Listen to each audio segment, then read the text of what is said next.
TKP di kawasan Bundaran Hotel Indonesia, Jakarta Pusat, Jumat tanggal 12 Maret tahun 2021 pagi. Polisi menangkap telah pengemudi mobil Mercedes-Benz, Mercy itu. Pengendara yang diketahui berinisial DA, 19 itu ditangkap pada hari yang sama. Sudah diamankan.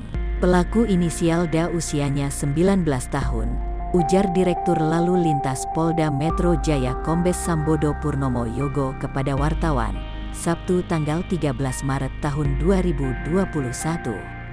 Saat ini, pengemudi Mercy tersebut sedang diperiksa di kantor Subdirektorat Penegakan Hukum, Subdit Gakum, Ditlantas Polda Metro Jaya, Jakarta Selatan.